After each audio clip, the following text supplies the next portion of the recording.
I really like hearing different perspectives. It's really good having different disciplines, people with different backgrounds talking about things, because I get to hear things that perhaps I wouldn't hear when I'm just talking with my own colleagues. So I think that it's really nice that we've got a few different perspectives, and we obviously have to have an early childhood education perspective, so that's me today. So I've got a couple of things I just wanted to raise in relation to the topic that we've been looking at today. And I guess the first thing is just drawing on my own experience. I'm an early childhood teacher. I've worked in a range of different settings. Now I'm teaching at QUT, and I focus particularly on early childhood policy and curriculum and things like that. When I first started teaching back in the state preschool system, so some time ago, and working with children in that sort of 4 to 5 year old age group, the idea of developmental theory was really the only idea in early childhood. It was really de rigueur. Now, one of the things that I think was strong in terms of that particular approach was this notion that we had to keep thinking about the whole child. People of my vintage here might actually remember that, and I think it continued through in vocational education and training for quite some time, is this notion that we must be thinking continuously in our education programs about the whole child. And when I was teaching back then, that area really focused a lot on areas of development that we thought were really, really important in terms of transition to school. And that transcended to social and emotional development and physical development. Now, if we fast forward to now, I think we've seen a flip, and I'm a bit worried about the flip, because I think at the moment, particularly in this transition to school space, that we've actually had what a lot of people are referring to as a move towards a pre-primary approach to early childhood education. And you can guess what that means, can't you, in terms of the words? The idea of the push down from the school, and lots of my colleagues in services, particularly again as we're moving towards the transition to school, so older toddlers, definitely kindergarten group and prep, and we're thinking about a much narrower focus on cognitive development, on more formal and academic skills which are being privileged. And I'm worried about that because it's at the expense of areas like physical and social and emotional development. And I don't have an exact answer, but I guess one of the things that I'm really interested in at the moment is I work at Caboolture. I teach at QUT Caboolture campus. When I look at the data from the AEDC, the Australian Early Development Census at Caboolture, we're all familiar with the AEDC, need to be, it's a good tool for us to be thinking about. So the AEDC looks at children's development and learning across 5 domains.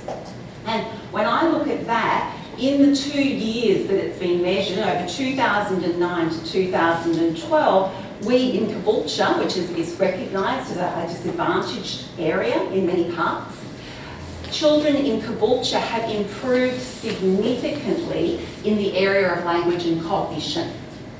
They have reduced their efficacy, they have declined in the area of physical development and well-being. Now, my hypothesis, unproven, is that good people with good intent are focusing on these areas, and when the first AEDC came through, there was a really big focus that Queensland needed to really think about what we were doing in the space of transition to school, and that we needed to really look at language and cognition and communication. So everyone has focused there, and what I'm thinking is maybe that's taken attention away from some of these other areas. And I don't think that's a good thing. I don't think it actually benefits children in the long term. Now, I think that it's actually changing. I think that things are changing. I'm really, really optimistic about what the Division of Early Childhood Education and Care is doing at the moment. A DG who is talking about the importance of play-based learning. A Deputy Director General who's invested a whole lot of resources in terms of supporting transition to school and has just released a new document called Age Appropriate Pedagogies. I think it's our time to grab back to this notion of the whole child, holistic development. And I think that seminars like today are really important to remind us of that. And I know that you know that. I think we need to get vocal and get behind the Department of Education in promoting this to make sure that our colleagues, and more importantly, the hierarchy within education knows this as well and is supportive of much broader educational programs. Would you agree? Mm-hmm. Okay, the second thing that I wanted to talk about was moving away from curriculum into the space of pedagogy. Now, Susanna talked a lot about different approaches in terms of supporting physical development, and my expertise doesn't lie in the area of physical development, but I guess I'm thinking about how that translates to the Australian context and to our current curriculum and pedagogical focus. What sort of approaches can we use as educators to promote the learning that Susanna was talking about today? And I guess I'm thinking about what is the place of things like direct or explicit teaching, of structured games and activities, of ongoing monitoring and assessment in terms of our teaching and learning in prior to school settings. Now, we all come to this with some different views, but I guess that the one view that we have to take note of is the early years learning framework, because that's the basis of everything that we're working on. So when I'm thinking about that, I'm thinking about some of those principles and practices and thinking, what does that mean in terms of promoting physical development, fundamental motor skills, and children's well-being generally? So I'm thinking about principles and practices around holistic learning, that notion of the interrelatedness of all of these domains and areas of learning, as Susanna was talking about. I'm also thinking about our image of the child as an active, competent and capable learner. Someone who is able to contribute to their own learning, and that's how they learn best, when they have that opportunity. And someone who's also able to contribute to the learning of others, both children and adults. So thinking about that. And I'm thinking about the focus, the challenge that the early years learning framework presents to us in terms of blending play-based learning and intentional teaching, which includes direct teaching and explicit instruction. Sometimes we shy away from that, and I'm not suggesting that that's the be-all and end-all, because there are a whole lot of other techniques that we need to be using, but I really think it comes down to what's the balance. And when I think about that, I can actually think about a bit of a continuum where we've got child-initiated and child-led experiences and play down one end, and teacher-led and teacher-initiated experiences down the other end. And I've seen both of those in practice. Picture this, picture an early childhood service where come outdoor time, the significant period of outdoor time, a very sort of Rousseau approach to free play is used. So basically the children have a beautiful play experience, a beautiful play setting. They're allowed lots and lots of choice and autonomy. However, it's pretty much up to them, and they do pretty much what they want to do within safety bounds. Picture also that the poor teacher and director of this service is absolutely drowning in administration and documentation, and she frequently takes this period of time to go inside and actually do the work that she needs to do to meet accountability requirements. Picture the fact that we've got some fabulous other educators out there doing their best, but really taking more of a supervisory role than an interactive or an engagement role. That's what I would put down the laissez-faire sort of free play end. Lots of good things happening there, but maybe some shortfalls. Think about the other end of that particular spectrum, where I've actually seen teachers and educators who are so dedicated to this area, so determined that children will actually transition to school with all of these skills that they need, that they actually make it a grind for the children.